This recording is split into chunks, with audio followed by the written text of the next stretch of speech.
Hey everyone, my name is Matthew Griffin. I'm a futurist, better known as the fanatical futurist, and I look up to 50 years out at the future of trends and technologies and their impact on business, culture and society.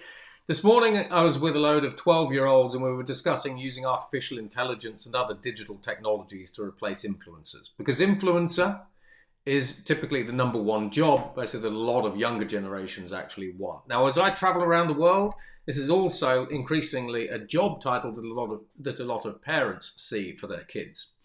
So, in this particular case, I've been talking about generative artificial intelligence and the rise of it for over 10 years. 4 years ago, I wrote a book on it, particularly the future of synthetic content and synthetic media, which you can find on the 311institute.com website. And in this particular case, what I've been doing is I've been using Midjourney. So Midjourney is a text to image generator because we know that a lot of influencers on Instagram, for example, will simply take selfies of themselves in exotic places, doing exotic things with exotic products and goods and fashions and everything else. So I did this. So I went to Midjourney. I used the prompt, create an image of an Instagram influencer in front of the Burj Khalifa wearing sunglasses, and it looks photoreal. Now, if I did this 1, 2, 3 years ago, basically this lady that you see before you, basically who doesn't actually exist, would have been kind of like a digital blur and the size of a postage stamp. As we see a massive improvement in large language models, but also artificial intelligence in general, she's now photoreal. I mean, I could create an entire Instagram account for her and I could generate money from her and people like her that I could create, etc., etc. Now, I'm going to give you some examples. So a little while ago, a couple of companies basically used CGI to create the little Michaela account. Now, she's actually a virtual millionaire. She's signed deals basically with Prada and Diesel and everything else. She's kind of like a virtual fashion model.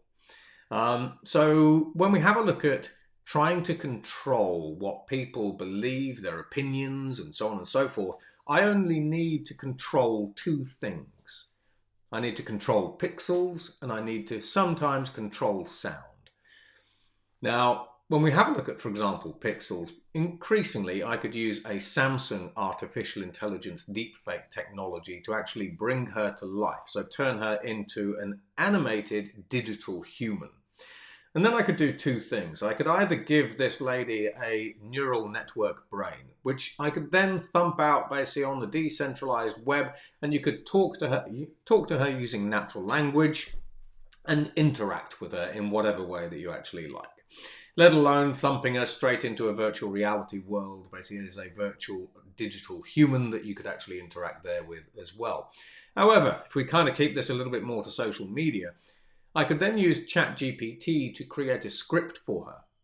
Now, as an animated digital human, she could end up actually reading this script. She could end up acting the script and so on and so forth. Maybe she's trying to sell Dubai as a destination.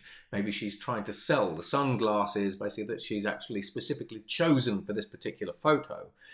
But when we actually have a look, the point of this is, when we actually have a look at this, how many of you see influencer as a future career? Bear in mind, where we start with these technologies is we typically automate the simple things, a 2D photo.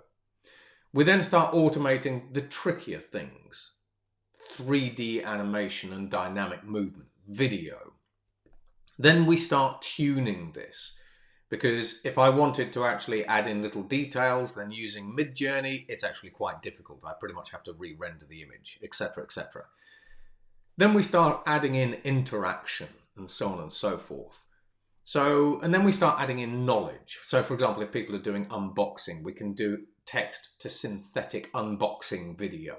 If people are doing educational content, we're already seeing the Khan Academy that is actually taking text-based lectures and turning those into digital avatars that then read and teach those particular lectures.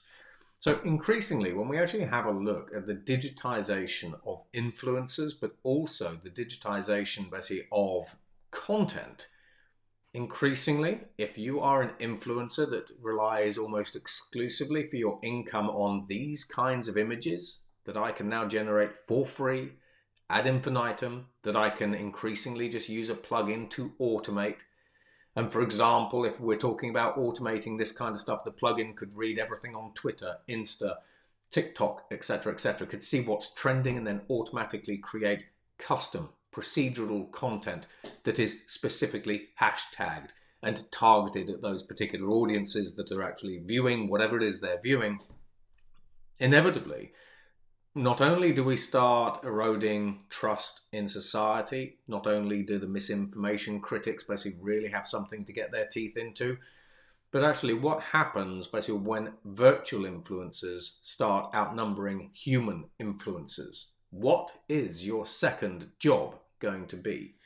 And that's really the point of this particular video. On the one hand, it's kind of to inform, but on the other hand, it's also to warn. Technology is coming for you, it's coming for me, and it's already got a variety of different people. You need to be prepared, you need to be adaptable, you need to figure out what's coming next so you can stay ahead of the disruption.